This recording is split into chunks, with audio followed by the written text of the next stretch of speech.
Is telepathy real? Greetings, mortals. I'm your host, Simon. Welcome back to the Library of Gnosis. Today, I will be exploring the topic of telepathy. Now, in a way, I am already using telepathy.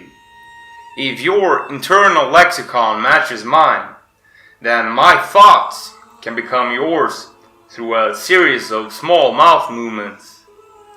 That might not have been the kind of telepathy you were expecting, but I'm sure this is a new way of thinking for some of you.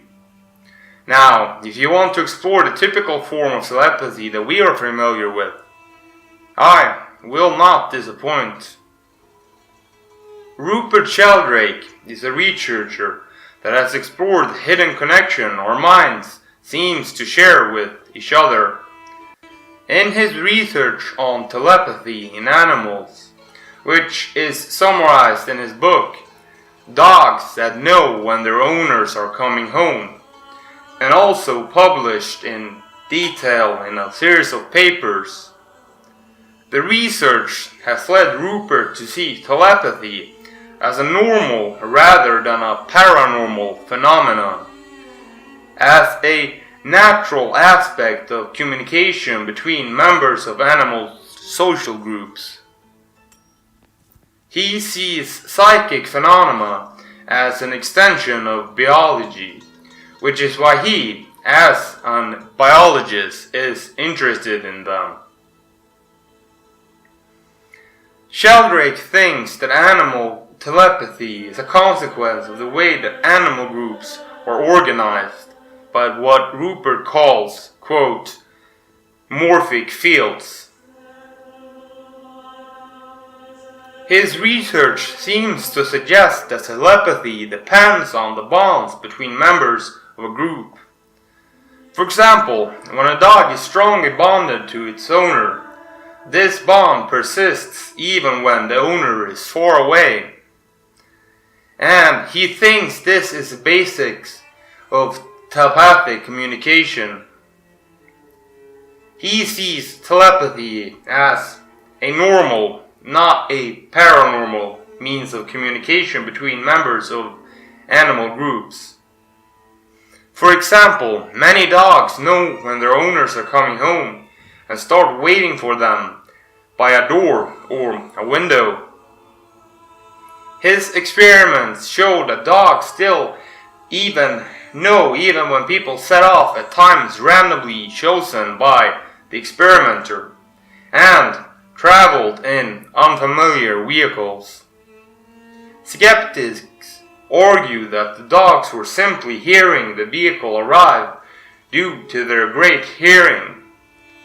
But research has shown the same effect did occur when the owner was outside of any possible range of hearing. Peculiarly enough, the dogs actually started getting excited when the owners simply made the mental decision to go home. The same principles apply to human telepathy. He has investigated little explored aspects of human telepathy, such as telepathy between mothers and babies, telephone telepathy, thinking of someone who soon afterwards calls, and email telepathy. Rupert thinks that telepathy has evolved, like other biological abilities, subject to natural selection. This research is summarized in his book, The Sense of Being Stared At and Other Aspects of the Extended Mind. Hutchinson, London, 2003, Crown, New York, 2003. Rupert Sheldrake, in his book Morphic Resonance, brings forward an example of an experiment carried out at Harvard in the 1920s by William McDougall involving rats crossing gangways.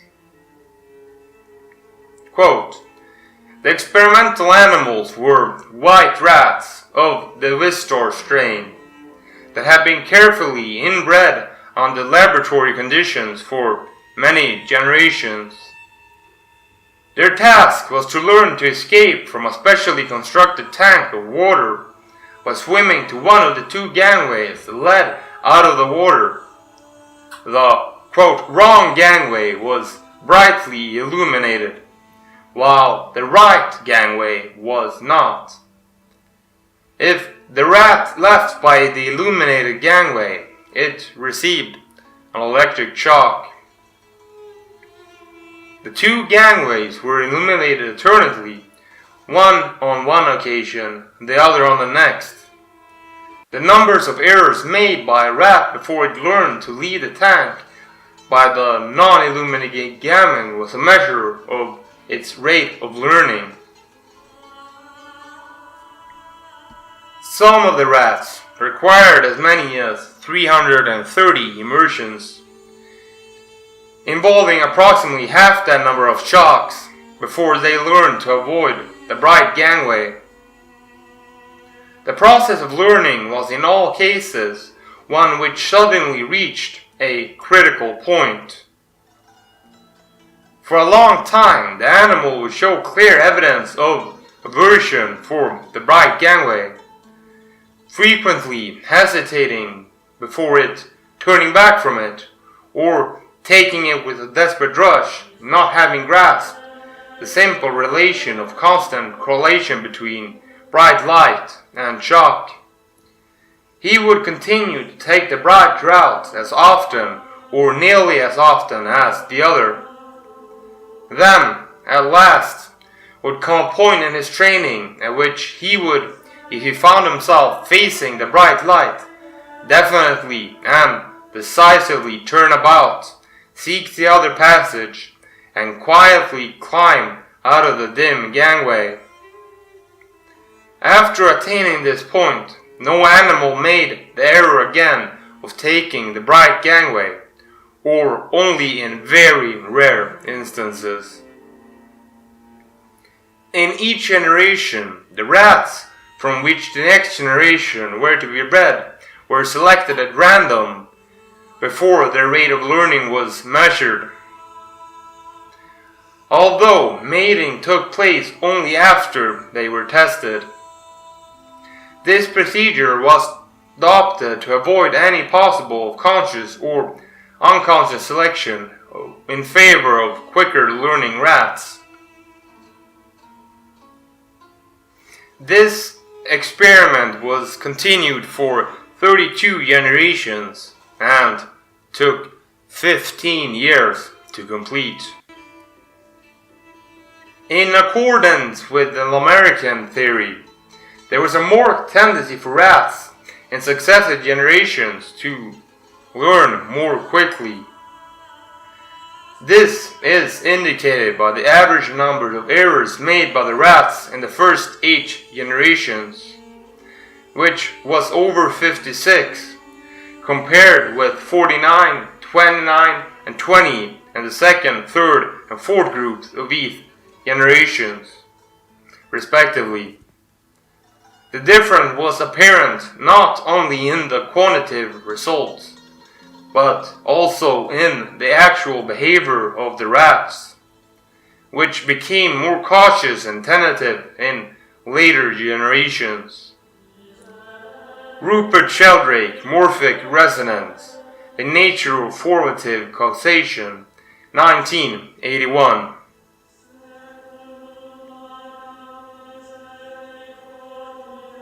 This seems to imply that the rats learn collectively. The experiment had its critics, so further research was done at different schools. The peculiar thing is that using different rats, the baseline results for the rats were the improved ones from the previous experiments at Harvard. Very strange indeed. I will leave the source in the description.